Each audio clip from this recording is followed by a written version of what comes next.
meet up with everyone. Paimon even dreamt of making the film last night. If Paimon remembers right, we're meeting at Hotel de Boer. Let's get going. Ayaka, Yoimiya, you're already here. Good morning. Xavier said yesterday afternoon went well. Yeah, and how about you, Ayaka? What were you up to yesterday? After we split up, Ayato went to see Udex Nervillette at the Palais Mermonia. I was originally thinking of going with him, but he said he could manage it himself. He told me to go see the sights around Fontaine and to enjoy the local culture. So I rode the aqua bus with Yoimiya and visited the opera house on Aranias Island. Yeah, you wouldn't believe what we saw there! 2 mechanical puppets that were dancing together! You've already seen them, right? Yeah, those two! Amazing, aren't they? We sat and watched for quite a while. It was mesmerizing, like we could keep watching them forever. Oh, it was the same for us the first time we saw them, too. Afterwards, we went swimming at the beach! Well, diving, to be exact. It was the first time I ever breathed underwater. I held Ayaka's hand and we counted down together. 3, 2, 1, and then splash! We were beneath the waves. At first, I didn't dare to open my mouth. But once I couldn't hold my breath any longer, I decided to take a big breath in. Turns out the water wasn't as salty as I imagined. It didn't really taste like anything at all. Before I knew it, I was breathing like normal down there. It was an amazing feeling. Ayaka said I was too nervous and needed to loosen my grip. She got used to everything way faster than I did. I knew that the Traveler could do it, so I had no doubt we could do it too. That helped me feel at ease as soon as we dove in. The underwater world in Fontaine truly is beautiful. I love seeing the Romaritime flowers blossoming underwater, like little candles lighting up the streets at night. Yeah, and there were so many creatures that we've never seen in Inazuma. Like those fish that shimmer like a sword blade. Whoosh! Oh, and those big fish that call when they see people. Oh, you mean Hunter's Rays and Blubber Beasts.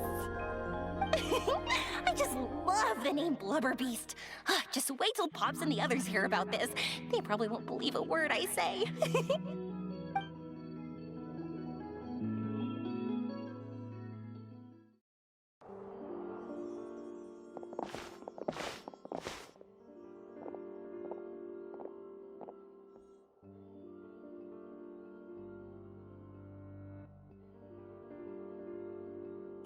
Yeah, even I was worried I wouldn't be able to get up. I still felt like I was drifting in the waves when I went to sleep last night. But as soon as I woke up today, I remembered that we'd all be shooting a film together, and I was ready to go. Speaking of the film, where's everybody else? My brother and Xavier were speaking to the restaurant owner about using the place as a filming location. They should be here soon. As for the others, We're here. Please excuse my tardiness. I just finished the Special Patrol's 6-mile morning jog. Wait, 6 miles? I'm so tired. I heard you all chatting, so I decided to come down.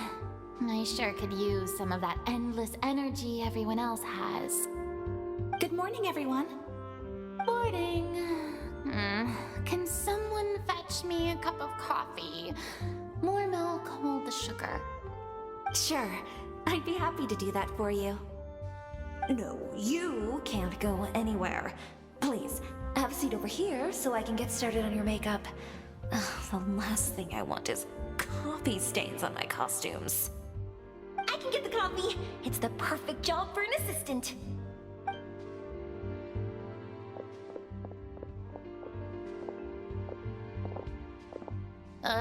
So much energy. Seriously, what's her secret? Oh, Yoimiya's always like that. But you sure look exhausted, Farina. It's because you're not used to waking up so early, huh? Of course not. I I spent the whole night reading the novel from cover to cover, marking sections that either need to be omitted or adapted. Wow, Paimon didn't expect you to be so thorough. Well, I was the biggest star in all of Fontaine after all. It takes more than just a pretty face to earn a reputation like that. I know how to get serious when the situation calls for it. I went all out when I was acting as an Archon, so why wouldn't I do the same for my own life? Here's your coffee, Director Farina.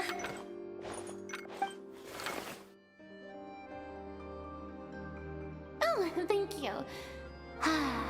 The sound of being called director and the aroma of coffee feels almost as refreshing as hearing the birds chirping in the morning.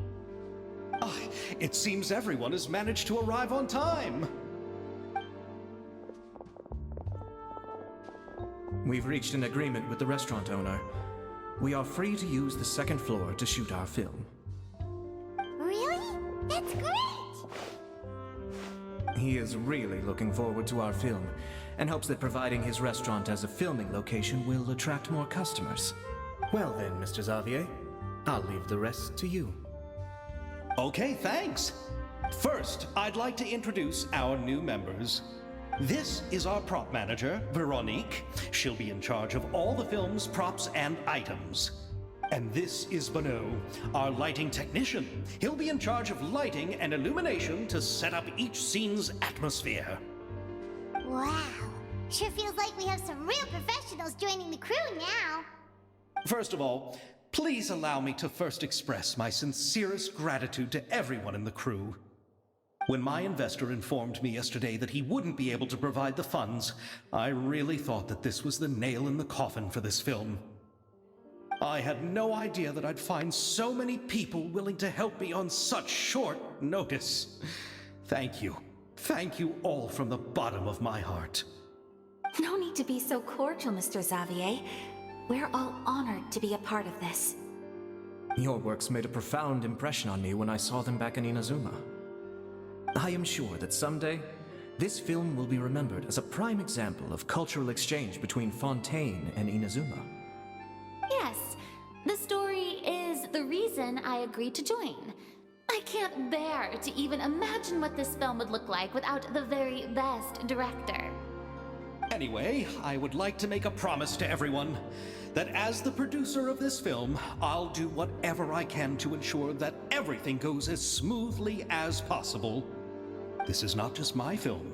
It also embodies the thoughts and feelings of every person here, as well as the endless effort we are about to pour into it. So, without further ado, the Two Musketeers will officially begin filming now! You may take it from here, Director Farina. All right, listen up, everyone. The first scene takes place when the two young musketeers are living at the Baron's home, still unaware of all that is about to happen to them. We'll need props and lighting to set the scene. Our lead actors can go get their makeup done, and extras, please take this time to go over your positions. Whoa, seems Farina's really kicking things into gear as the director. Is everyone clear? I don't want anyone traipsing around the set like umbrella finches. All right, cameras will start rolling as soon as the set is ready. Let's make a film that'll make some serious waves in Fontaine. Not the kind of waves that drown people. I mean, the good kind of waves. Seems like she's still a bit traumatized by that. Anyway, let's go see if there's anything we can do to help.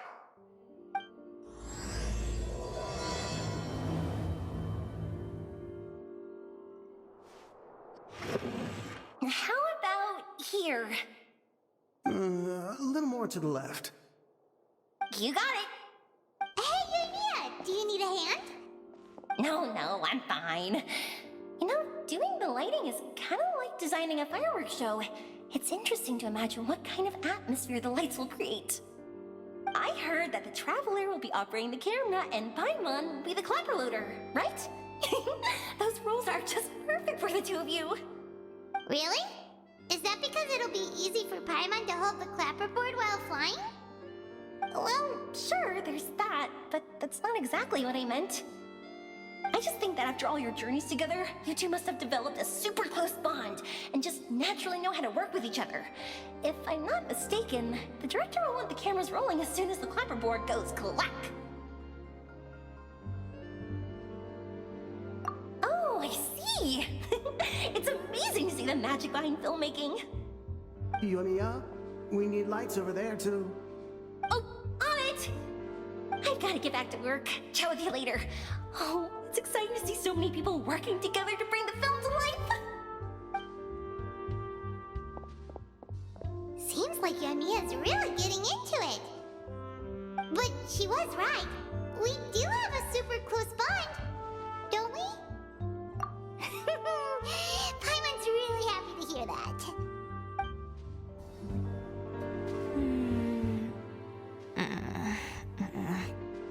Ayaka has mentioned you to me before. She said that you two were great friends when you were kids. No talking. I'm thinking about how to do your eyeshadow. Ah, yes. To help me really look the part. To achieve a more young and naive look for this scene. Are you saying the wrinkles around my eyes are too deep? You just have too much of a calculating look in your eyes. You sure don't mince your words. It seems you really haven't changed much. Quiet. So, this is a real musket? No, it's just a prop weapon. Not bad. Have you seen a real musket before? Only in books and newspapers. I made this one based on the relative shape and proportions I saw in reference images.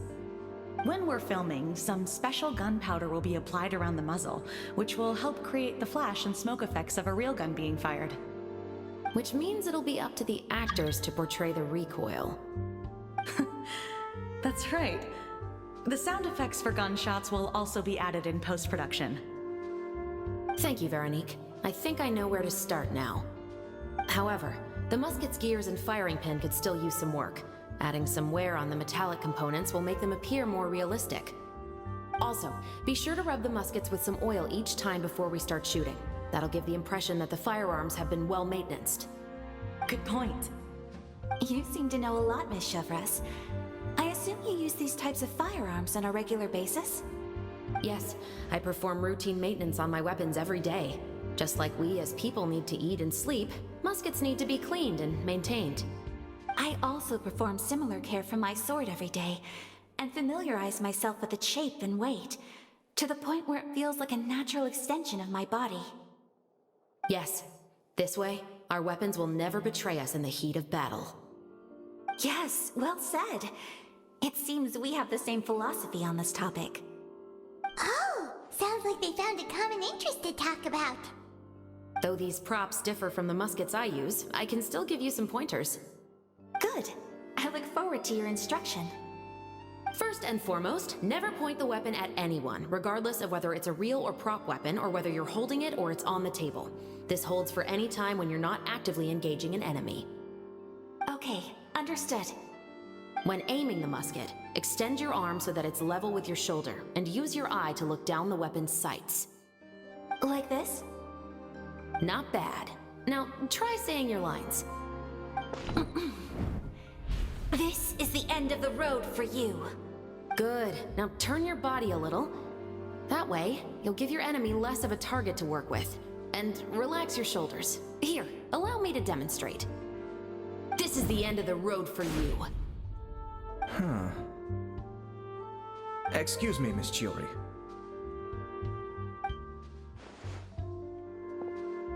Director Farina, there's something I wish to discuss with you. Oh? What is it? Like this? Yes, much better. What do you think? I do see your point. But are you sure you wish to do this?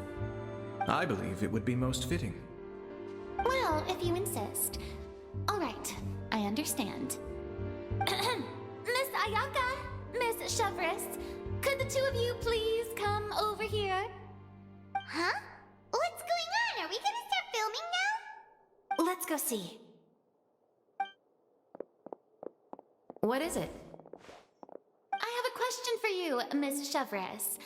Would you be willing to play the role of a musketeer? What? To clarify, I would like to turn over my role to Miss Chevres. But brother... Don't worry, Ayaka. I actually view this as a good thing. I was becoming troubled trying to set aside some time to speak to the staff at the Palais Mermonia. I would like to have some conversations about the cultural exchange between our two countries, and I've heard that the bureaucratic process here can get rather complicated. Now, I will be able to focus on my work. Besides, you also know that I'm not really one for public performances. Are you really sure? From a director's point of view, I also felt like the relationship between the two musketeers in the original story could be improved. The older brother in the story plays the lead role with his overbearing character, but this causes his character to overshadow that of his sister, and the theme of the two supporting and relying on each other isn't conveyed very well.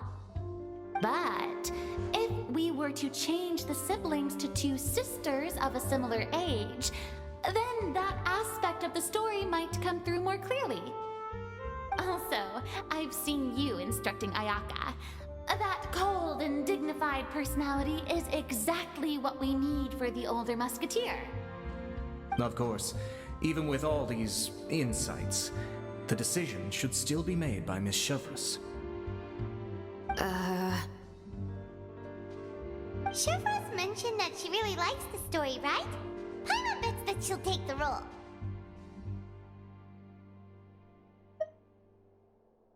All right, I'll take the role. Good! It's decided then. I'll get started on making edits to the script. We'll also need to make some immediate adjustments to the lighting, props, and costumes. Oh, I have a feeling that our adaptation will be even better than the original story. You're doing a great favor for me, Miss Chevres. You have my gratitude. Don't mention it.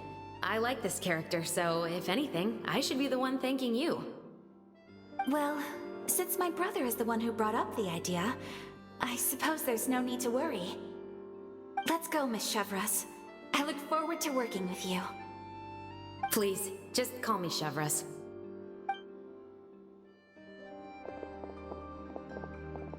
Seems like you're really going out of your way to solve the problem I was having with your makeup. Surely you jest, Chiori. I assure you that I was mostly motivated by a desire to spend more time on formal business. Oh, come on. You really think I'd buy that? According to what I've heard from Ayaka, her brother is someone who can juggle 10 different matters at the same time. I'm sure you have other reasons for backing out. Perhaps. Ayaka always said she wanted to go out and see more of the world, just like the Traveler. But I feel that she needs not only to see other nations, but also to make some different kinds of friends. I think it would be harder for her to make new connections with me constantly by her side. I would like to give her some space. All right, go on. Spoil her some more. Ayato! It's too bad you're stepping down from the role. Paimon really wanted to see you act as a musketeer. No need to poke fun at me. I'd wager that you also felt that I wasn't the best candidate for the role. It's a little hard for Paimon to imagine you saying those lines. Yes, I've made an appointment to meet some people from the Palais Mermonia. Now, I will have some more time to prepare. Traveler, get the camera ready. Paimon, get the clapperboard. Actors, to your positions. We're about to start shooting the first scene. Go on now. And please take good care of Ayaka. Yep, don't worry. Thank you. I look forward to seeing the film when it's finished.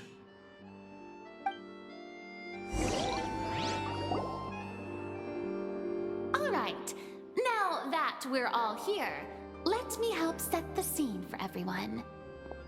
The first scene takes place when our two main characters are still living at the Baron's estate. They've been ostracized and verbally abused by others in the household, but they still have no idea why. We want to capture how naive and innocent they are despite their pain. Chevres will be playing the role of the older sister, Tulip, and Ayaka will be the younger sister, Iris. Be sure to get close-ups of the main characters at the right moment. Silence on the set! Lights, camera, action! Let's go! Tulip, Mother's been out for quite a while now. Perhaps she went to pick some flowers on the way home. You know how she loves flowers. Iris, Tulip, I'm home. Mother! You were out for so long, we were beginning to worry about you. I'm sorry, but I'm back now, safe and sound. Here, I brought your favorite treat, apple turnovers. Mother, what are those bruises on your hand?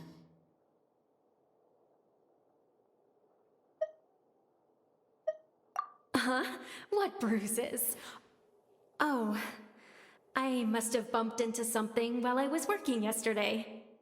But I didn't notice them this morning. Then perhaps they're from when I accidentally tripped when I was out just now. By the way, did you have fun playing at home? What's the matter, Iris? Well, we've realized that no one really wants to play with us. They even took Iris's doll and spat at us. And they even called us names. They said we were... Shh! It's all right, don't worry. Girls, listen to me. It doesn't matter what anyone says. Don't listen to them. No one can define you with such words. You both have wonderful lives ahead of you. Just like your names. You will both blossom like beautiful flowers. Maybe your time to blossom hasn't quite come yet, but one day, you two will bloom more beautifully than anything else. Don't let the soil you're in now ruin your future beauty. Understand? My dear daughters. And cut! Not bad. The actors' emotions were all on point. Let's keep that take. Also, if our clapper loader could avoid shouting at the start of the scene next time. Oh, got it. Great. I was a little worried that my nerves would get the better of me. What about you, Chevres? I felt fine. The lines weren't too difficult at all. Seems like Farina must have adapted the role nicely. You two were great. I couldn't tell it was your first time acting in a film. You should have more confidence. Thank you for your encouragement. Positions, everyone! We'll move on to the next scene after we try a few more camera angles.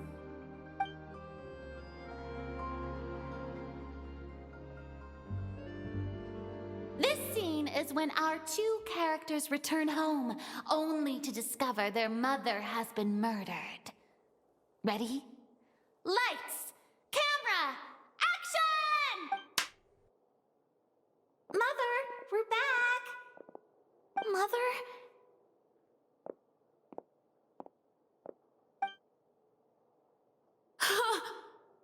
What's wrong, Tulip? Iris, stay away! Huh? Why? What's... Mother! Mother... She's...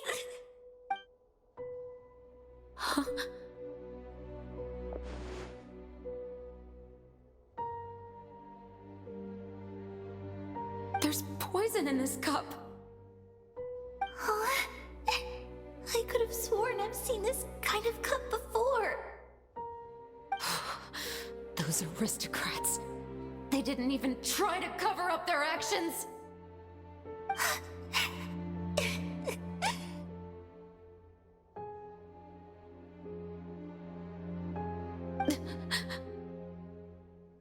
Iris, we need to leave this place. Leave? But now that Mother is gone, where can we even go? Anywhere. All I know is that we can't stay in this house. But are we just going to let them get away with this? We'll have our revenge, I promise you. Just not right now.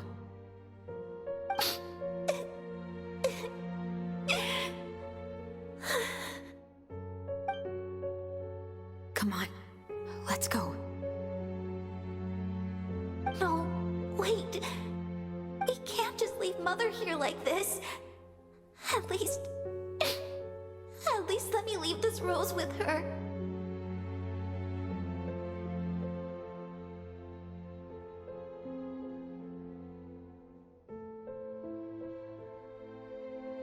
That's why we went out in the first place.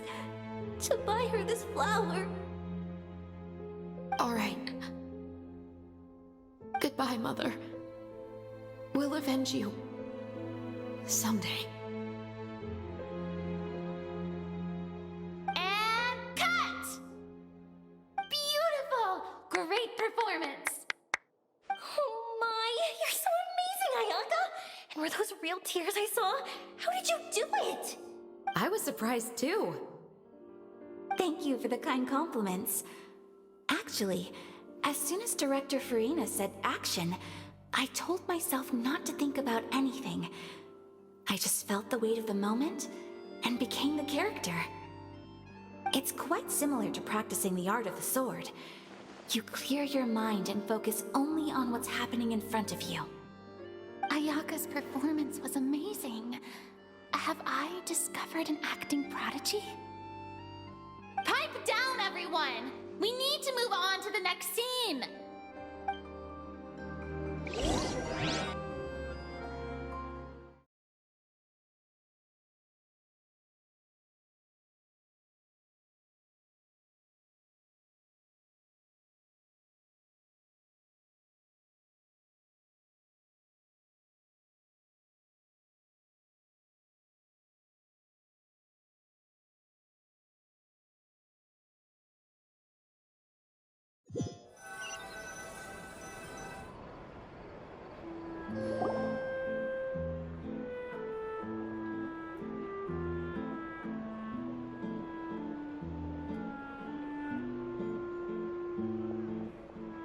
Huh? Are we done already? But Paimon wants to keep playing with the clapperboard. How do you feel, Traveler? Is your arm sore from holding the camera all day? Good work, you two. You too, Shivers. You were quite the actress today. I've read this novel many times before. I have a good grasp of my character's mindset. Anyway, do you remember my request from yesterday? Oh, right! We were having so much fun that Paimon nearly forgot! You have a case where the murders seem really similar to the cases in the novel, right? So, how are they similar exactly? In the story, the main characters grow up to become two musketeers, always using their guns to carry out their revenge. And on each of the victims, they place a rainbow rose as a signal that they've returned. Yes, that's correct. We found rainbow roses just like in the novel. Seems like you're connecting the dots now. Oh, that does sound pretty concerning. Especially after seeing the script today. Ooh, now Paimon can't stop wondering what kind of ulterior motive the murderer might have. What do you think, Traveler? You're smart. Paimon wants to hear your thoughts.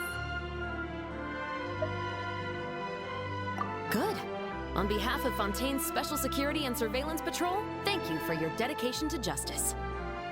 There's no time to lose. We should start investigating right away. Follow me. Huh? Right now? But we just got done filming all day. Paimon's so tired. The most valuable intel always comes after nightfall. They are like small, remote islands in the middle of the sea. If you don't stay vigilant, you will pass right by them in the fog. That's how one of my favorite books always puts it, at least. So, where are we going right now? Let's start by checking out some workshops that sell mechanical components. If the culprit is making their own weapons, it's very likely that they'll visit those sort of places. Welcome to LeChaux's Clockwork Workshop. How can I help you?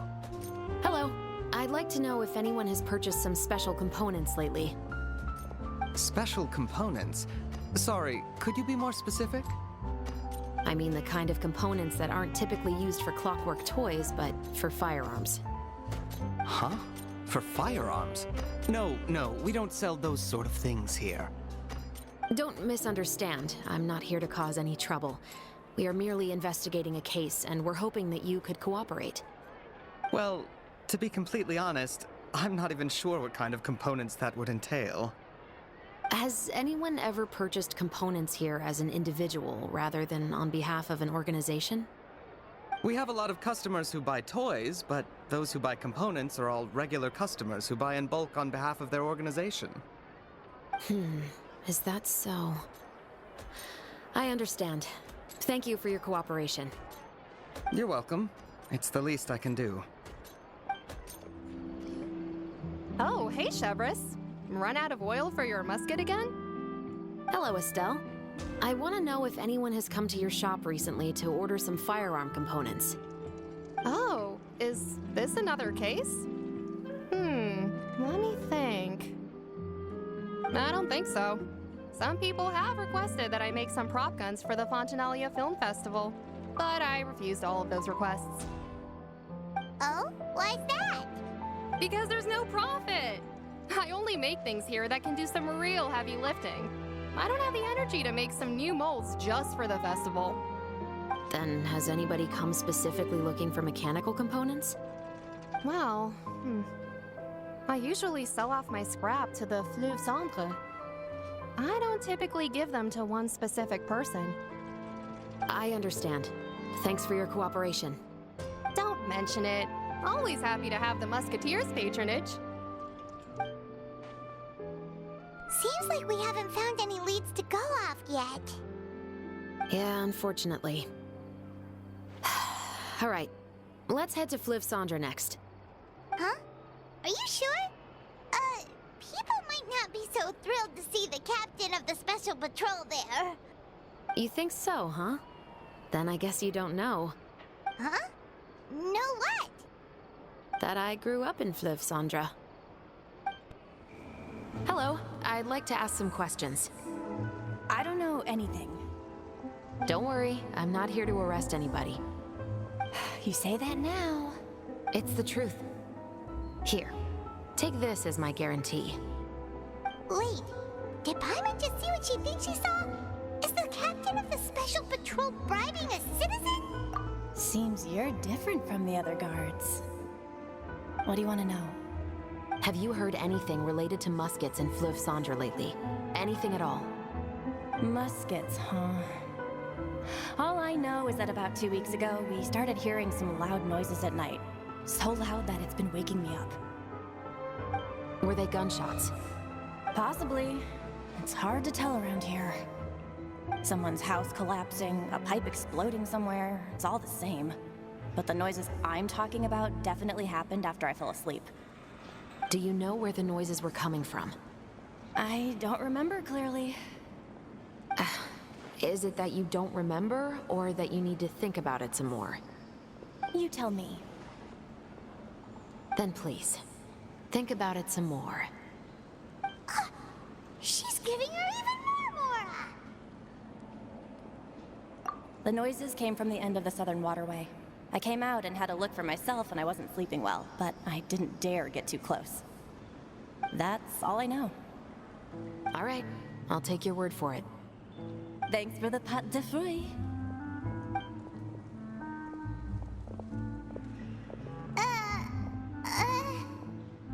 No need to be surprised.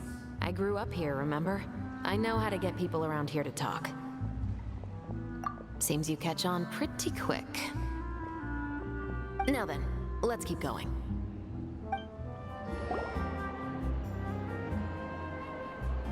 It's been a while, Tetro.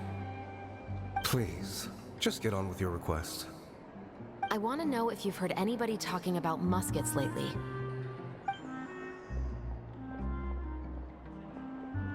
Information isn't free, you know.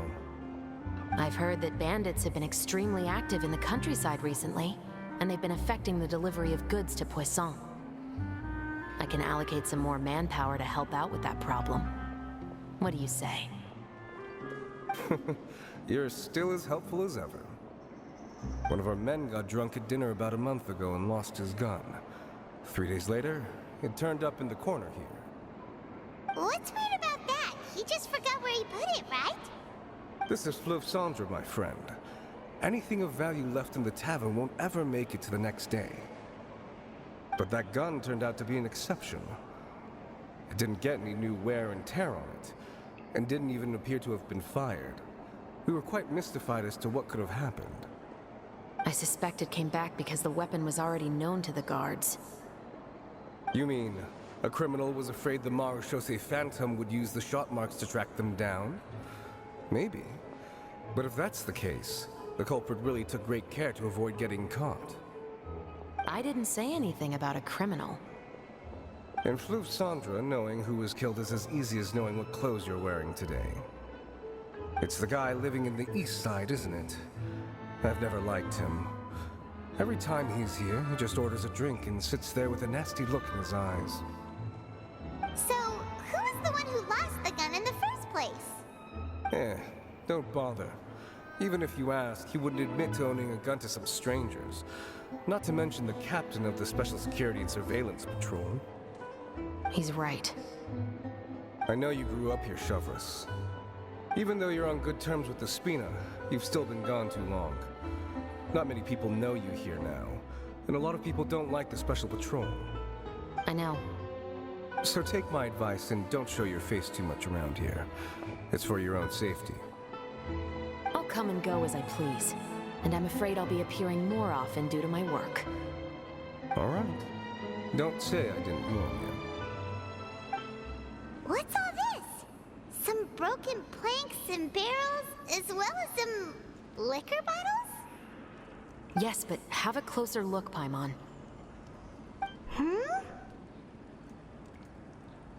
Even though somebody has purposefully tried to clean them up, these are obviously marks from musket bullets. In other words, someone was here trying to improve their shot. They were using the barrels and bottles for target practice. Could it have been the killer? Your guess is as good as mine. Although many people at Fleuve Cendre own guns, few hide the fact from others. And even fewer would go to such lengths to hide markings from practice shots. Anyway, let's go. There might be more to this.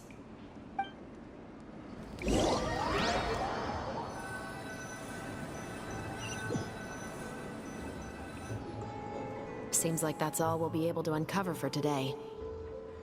Paimon feels like we managed to learn a lot more here than up on the surface. Yes. Assuming that everything we found is indeed connected to our suspect, then their timeline was probably something like this.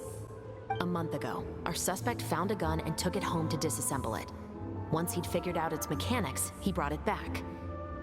In the following weeks, he used some parts to create his own makeshift musket, and took it to the Fleuve Cendre for target practice. Then, a few days ago, he found his target and carried out the murder. Once the deed was done, he left a rainbow rose on the body, just like the scene in the novel. That all makes sense to Paimon, but we're still no closer to figuring out the killer's identity. The deceased was a resident of Fleuve Cendre. It's said that he was a poor, solitary man.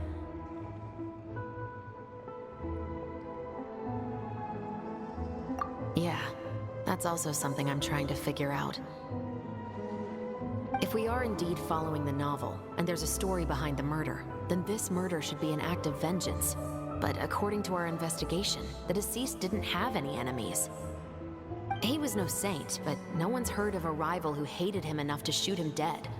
Much less care to leave a rose on his body. What message is the killer trying to convey? And to whom exactly? We've thoroughly investigated that possibility. He claims to have spent the whole day at the Opera House on the day of the murder, and the staff there have confirmed his account. Okay, so he has an alibi. Not only that, he lacks a credible motive as well. He has a family of his own, and both of his parents are still alive.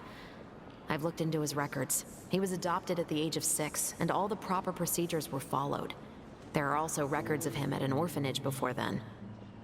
In the story, the mother of the 2 musketeers was murdered after the children turned 10.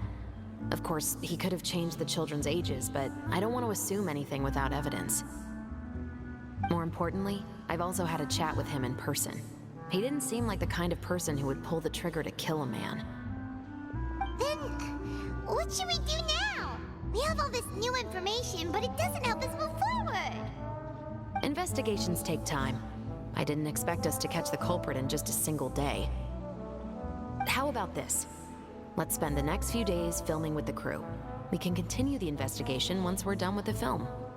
I'm sure that given time, new leads will present themselves. Wait, but weren't you saying Intel is like small, remote islands in the middle of the sea just a moment ago? Wouldn't you just miss them if you were to stop looking?